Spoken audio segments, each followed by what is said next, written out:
Hey there, once again, it's Forrest with Poulsbo Rotary and my friend Sandra Starnes, who's a newer member with the club. Sandra, welcome to the program. Thank you. Oh, great. Hey, so as part of the Career Talk project, what we're doing is just discovering some of the most interesting career chapters that all of us have had. I think it's natural that many people have many important chapters in their life. But as I pose that question to you, you mentioned a particular segment of your work life. Tell us a little bit about that. Well, it was when I made the decision to go to work for the Port Gamble's Clown Tribe in their social service division. They were one of the first in the nation to be given a pilot project to start their own child support program. And I was asked to come on board to help develop it from the ground up. Nice, nice. And what is that particular tribal group? Is that the Sequalum tribe? Yes, it's the Port Gamble's Clowns. Okay, gotcha. And we want to make sure we say that tribal name correctly. So, what was your function there, and what did you find most rewarding about that, Sandra? What was most rewarding to me is the tribal approach to child support in general. Mm, They get more voice to the non-custodial parent. It almost redefined their role. We listened to them and said, okay, how can you best support your children, both financially and emotionally? And it created a great deal of change in not only the tribal community, but across the country. wow. And so you, being from your own personal background, but you're kind of a bridge a person to help get that all established. Yeah. And what were some of the challenges you met that you thought turned out well? Um,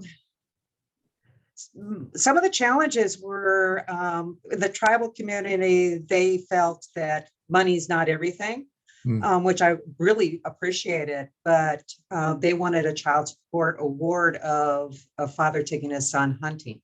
ah, And we were required under federal law to put a financial dollar amount on that so that if he didn't take his child hunting, he would then end up paying that difference.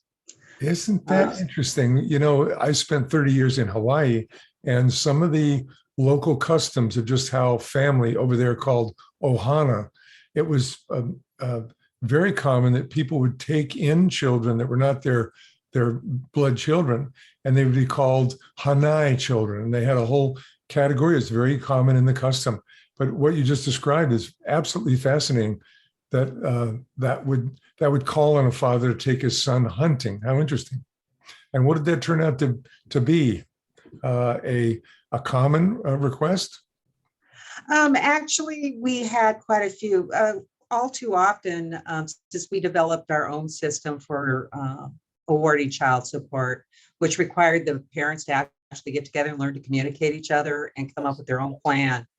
A lot of the fathers that were living off treaty rights had no money to give. So it ended up being quite often when a parent did not have money, this was how we did it. They were hunting or fishing or doing some other task with their child. I just think there's something just really elemental and inspiring about that. I don't know. It's a big important part of the culture clash that could happen between different cultures that are coexisting in this part of the world. You know, what a deal. So for you, you had a chance to be help be a problem solver for that, or help finding ways to bridge all that together. Yeah. Yeah, because it's things they wanted to do, but the federal government was saying, no, it has to be financial. So as a financial manager person, I could bridge that and say, okay, yeah, it's not money exchange, but does have a value. Fabulous. Wow.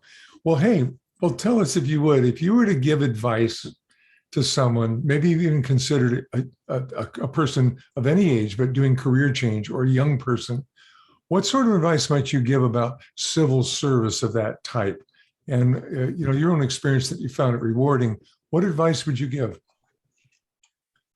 I would say focus on why you're doing something, not necessarily what you're doing. Like I said, as a financial manager, I'm responsible for budgets and the finances, but I was passionate about social services and helping change lives. Yeah. And so I took what I was good at and applied it to what I was passionate about. Fabulous. I just love that. You took what you're good at, which is be that whole financial management side, but then patch that into what you're passionate about. To me, that is such a strong message, Sandra. I love that. And if someone came to you and said, "Hey, tell me more about that," would you be open to giving somebody a little read on what worked well for you and how that went? Oh, yes, almost definitely. Great. Because it just keeps expanding into so many different areas. Nice. Well, fabulous. Well, hey, everybody. This is part of the Rotary of Poulsbo's program to take the sort of discovered skills of our members and patch them into these short videos and make them available. And it's just another part of how we honor the many vocations that there are out there. There are many ways of living our lives, and that's different customs, but also different work chapters. Sandra, thank you so much for being with us on this little chat. Well, thank you for having me. It's been great. Great. Okay. Hey, everybody, talk to you more and look forward to doing your own career talk too. It's Forrest and Sandra saying so long for now.